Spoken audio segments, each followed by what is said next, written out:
Le Real Madrid traverse l'une des périodes les plus instables de ces dernières années. L'élimination humiliante en Coupe du Roi face à Albacete, un club de division inférieure, a laissé des traces profondes aussi bien dans le vestiaire que dans les tribunes du Santiago Bernabéu. Cette défaite a marqué un tournant brutal dans la saison madrilène, déclenchant une vague de critiques sans précédent envers les joueurs, accusés de manque d'engagement et de caractère. La nomination d'Álvaro Arbeloa à la tête de l'équipe première, censée calmer la tempête, n'a pas immédiatement produit l'effet espéré. Malgré la victoire face à Levante, le contenu du jeu est resté inquiétant, notamment en première période, où l'équipe est apparue désorganisée, sans intensité et mentalement fragile. Les supporters, exaspérés, ont clairement fait passer un message fort. Les sifflets ont visé les joueurs, épargnant le jeune entraîneur, perçu comme une victime collatérale d'un vestiaire en crise. La direction, consciente de la gravité de la situation, tente de maintenir une ligne de stabilité, mais la marge d'erreur est désormais inexistante. Le match de Ligue des Champions contre Monaco est vu comme un véritable juge de paix, un rendez-vous qui pourrait soit relancer la saison, soit précipiter le club vers des décisions radicales. Pour Álvaro Arbeloa, ce match contre Monaco représente bien plus qu'une simple rencontre européenne. C'est un test grandeur nature, peut-être décisif, pour son avenir sur le banc du Real Madrid. Arrivé dans un contexte explosif, l'ancien latéral méringué a tenté d'imposer rapidement des ajustements tactiques afin d'apporter plus de solidité défensive. Contre Levante, ces changements ont permis d'obtenir une victoire sans encaisser de but, mais ils n'ont pas totalement convaincu sur le plan du jeu. Arbeloa sait que le Bernabéu est un environnement impitoyable, surtout en Ligue des Champions, où l'exigence est maximale. Malgré le soutien affiché par la direction, le message en interne est clair. Une défaite face à Monaco pourrait remettre en cause sa continuité jusqu'à la fin de la saison. Le vestiaire, miné par les blessures et les tensions internes, complique encore sa mission.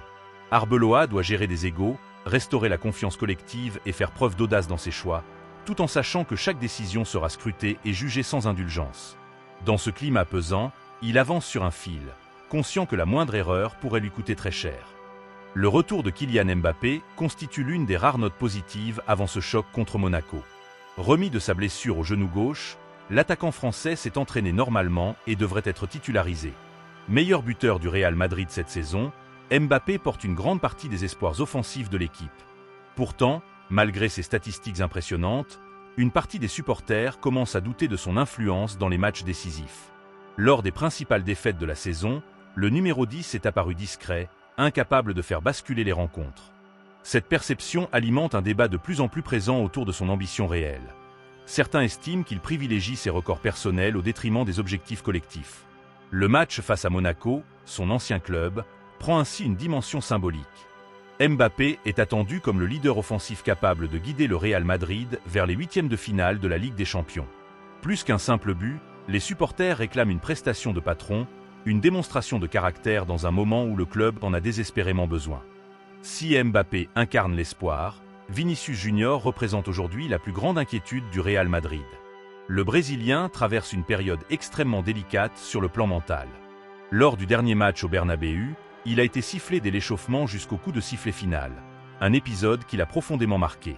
Contrairement à Mbappé, Vini n'est pas touché physiquement, mais psychologiquement, la situation est alarmante. Sa présence contre Monaco est sérieusement remise en question, non pas pour des raisons sportives, mais pour préserver son image et éviter qu'il ne devienne à nouveau la cible principale des tribunes. Des informations inquiétantes circulent même sur un possible désir de départ en fin de saison, le joueur ne souhaitant plus évoluer dans un environnement où il ne se sent pas désiré. Ces rumeurs, bien que non confirmées, traduisent le malaise profond qui entoure le numéro 7. Pour le club, gérer le cas Vinicius est devenu une priorité, tant son talent est essentiel, mais aussi fragile dans ce climat de tension extrême. Dans ce contexte chaotique, Arbeloa a confirmé une composition marquée par des choix forts et plusieurs absences importantes, notamment en défense. Courtois gardera les buts, avec Asensio et Huijsen en charnière centrale, Carvajal et Fran Garcia sur les côtés. Le milieu sera composé de Tchouaméni, Camavinga, Valverde et Bellingham, tandis que l'attaque reposera sur le duo Mbappé-Rodrigo. Florentino Pérez suit la situation de très près. Déjà éliminé de la Supercoupe et de la Coupe du Roi, le président sait que la Ligue des Champions et la Liga représentent les dernières chances de sauver la saison. Une élimination face à Monaco pourrait déclencher une refonte immédiate, aussi bien sur le banc que dans l'effectif. Le club estime avoir touché le fond et prépare déjà des décisions lourdes pour l'avenir. Ce match n'est donc pas seulement décisif sportivement, il pourrait redessiner le futur du Real Madrid à court et moyen terme.